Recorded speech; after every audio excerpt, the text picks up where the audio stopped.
Yeah, it's time to start the show. Off the top rope, 4-figure leg lock. Ric Flair with the chest chop. Haters wonder why I never tap out. A young king like DeMarcus. Undertaker with a coffin.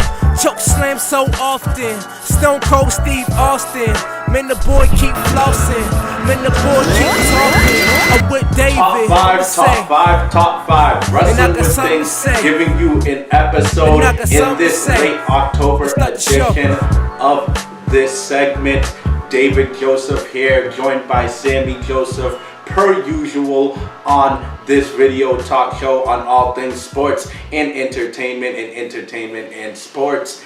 And since we're in late October, three things are common: scary monster costumes, Halloween party, and Halloween. So we're going to break down the list of the top 5 monsters of all time. What qualifies as a monster, you say?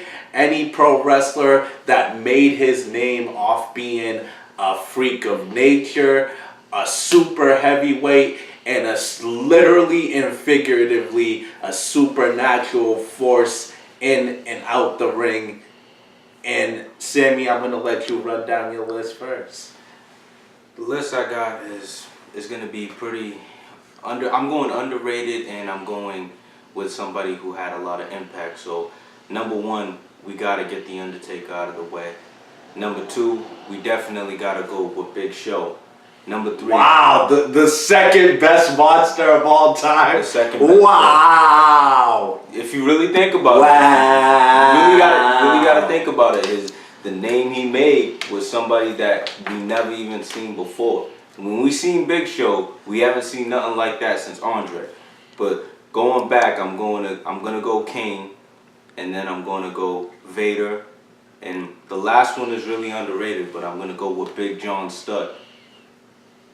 That's a curveball. Wow. I would definitely.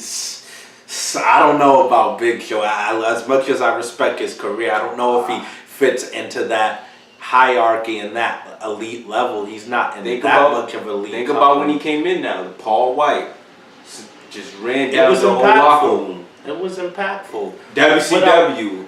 Without question, Big Show has been a valuable commodity for the WWE and pro wrestling as a whole for the past 15 plus years. And even till this day, we see the work he puts on with Strowman. He still has a lot to offer the business even currently. But my top 5 best monsters ever.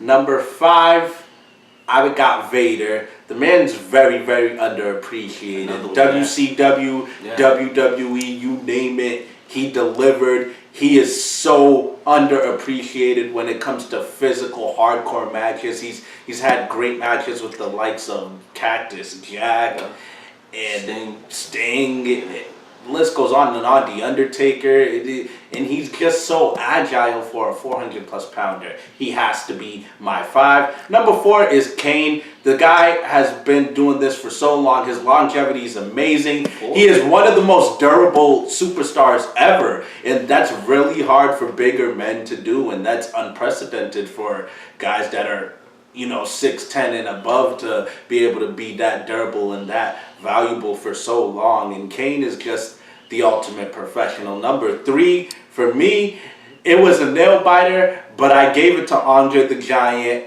the 8th wonder of the world. He is literally the biggest physical specimen ever and the biggest physical attraction.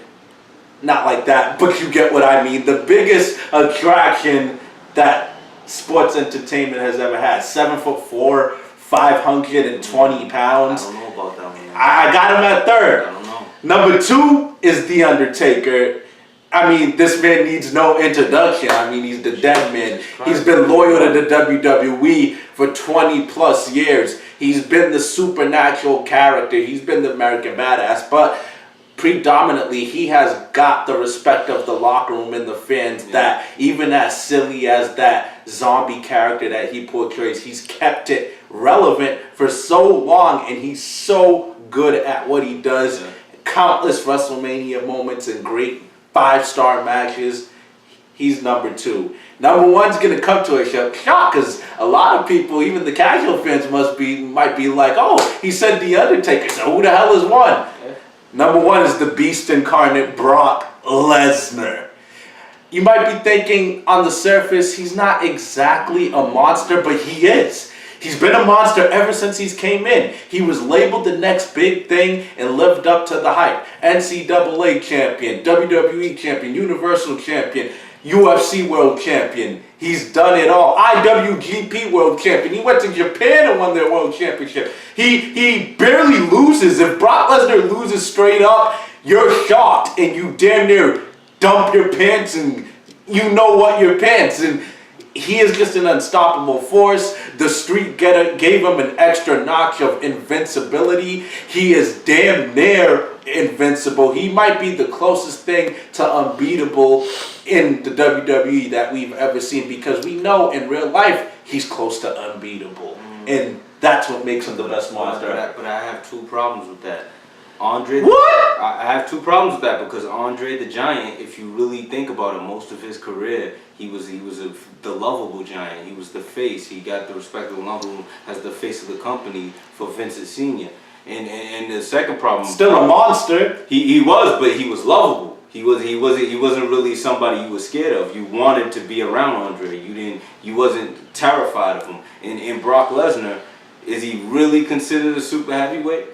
If you really look at him, 287 pounds. I mean, not necessarily. You got me on that. Not necessarily a super heavyweight, but there's always that one exception to every standard, and he's that exception for the simple fact he's not a super heavyweight, but damn near he's stronger than just about every super heavyweight. True. And he's freaking close to 300 pounds to begin with. Second of all, the guy is just the aura he brings. It's just hard to put into words. Once he steps into the ring, even for just a segment, even if it's just a brawl, you feel that everybody is on their toes and everybody has to be on their game. And his matches are not like everybody else's matches. They're paced differently. They're more physical. They're more Brock Lesnar. And nobody could change the game and get all of that going for them due to their outside accomplishments in wrestling and their inside accomplishments,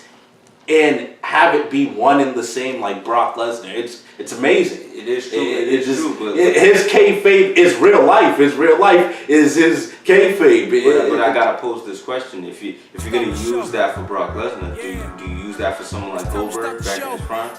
You could make the case, but he falls short. There's too many people better than him. It's true, but he brought the same type of energy Brock was bringing when Brock was in his heyday right now too. Nah. You don't think so? Nah. Okay. I wouldn't give him all that credit. But you could make a case that he is a top monster ever, and I wouldn't blame you, despite him not being 300 plus pounds. That's fair. If you got any names that you think are a top monster of all time, or if you agree with any of our names, let us know in the comment section. Get involved in the conversation. Subscribe to us on YouTube at Wrestling with Things, and like our page on Facebook at Wrestling with Things.